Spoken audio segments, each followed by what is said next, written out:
What is up, my viewers, and welcome to another Into the Deep.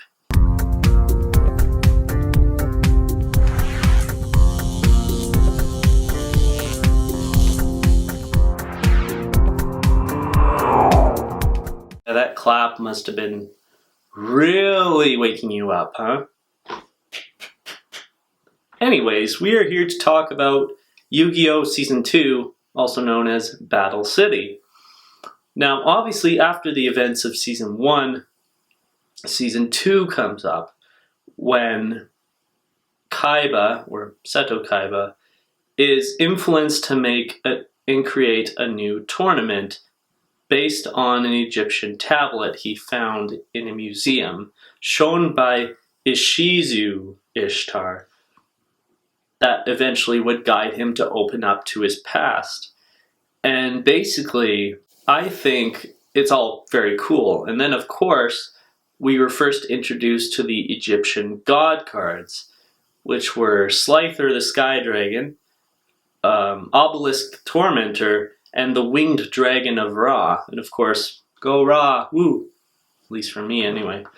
But basically, yeah, I think Yu-Gi-Oh! Is amazing, and I think this season definitely had a better intro, and it had much more to dive in with their historical characteristics. So there's obviously a lot more to Yu-Gi than meets the eye, and for people who don't know, it's very, it's like, obviously it introduces a new character named Merrick Ishtar, who's related obviously to Ishizu, who I think is just a gorgeous character in general. I mean, wow, couldn't help staring at her eyes, and she was always an attractive character, I must say, and age appropriate. So it felt natural. Throughout this whole Battle City tournament, we run into recurring characters like Weevil Underwood, Rex Raptor, Mako Tsunami, and My Valentine. And of course, you don't really see these characters often in the third season. However, until almost when in the semi-finals, when it's all on a blimp. So there's Yugi, Bakura, Ishizu, Merrick, Joey, Mai, Kaiba himself, and Odeon. Wow, I can't believe I named all finalists the 8 finalists that actually made it onto the Duelist Kingdom semifinals. And of course, obviously Bakura has no memory, the real Bakura has no memory of what the heck is happening to him. So obviously the thief is using his body to an advantage as definitely like a last minute plot, obviously. And it's like, oh, who else could we fit in this Battle City? Oh, how about this random bloke from England?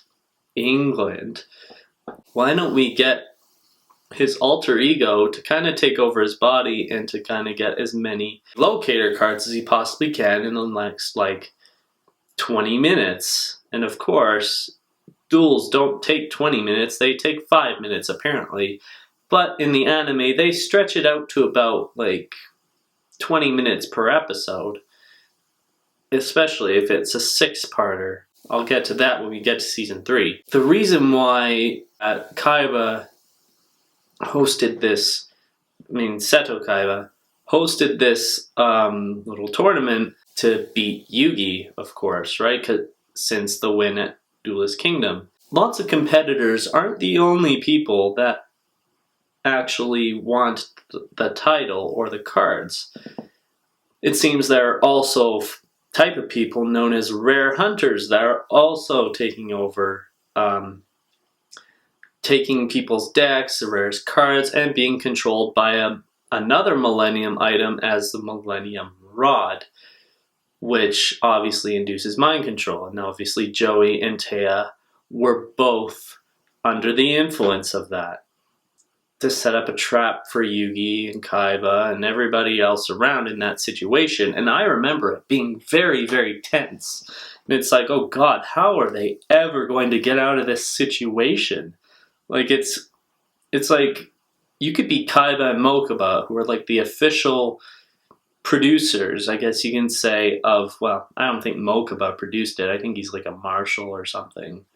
But basically, Seto and Mokuba both were kind of like, okay, well, as much as we'd love to help out, and obviously this is an illegal duel, Merrick kind of got us roped into it too, so we can't do anything unless, I don't know, maybe, or anyone else that comes on, until obviously YuGiOh obviously had to really push to get Joey back to his senses.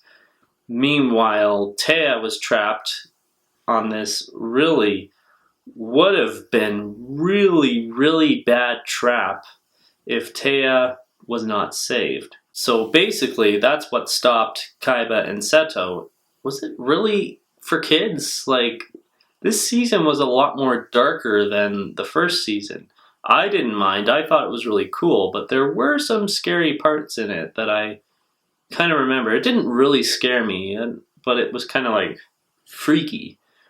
Especially that Merrick's other cynical half was basically his whole dark side, and he wanted to prove that he is the most ultimate and wants every single Millennium item as well as every Egyptian god card to set havoc in the entire world. And then the season was abruptly halted by a blimp hack, which leads into season 3. Thank you guys very much for watching this portion. If you want to go back and watch the season 1 review, that's pretty much what a Into the Deep is my review series. And basically, yeah, this was just another season that I grew up with. Obviously, I didn't finish the entire thing, but it definitely was useful. And I think I missed a few episodes here and there, and I would like turn it on and be like, oh, what's happening here now? It's like, oh, Yugi's fine apparently, but now there's another duel going on. And it's like, that was before I knew about actually timed episodes, you know, being released every week or once every week or something like that. So yeah, hope you guys enjoyed that, and we'll see you in the next one.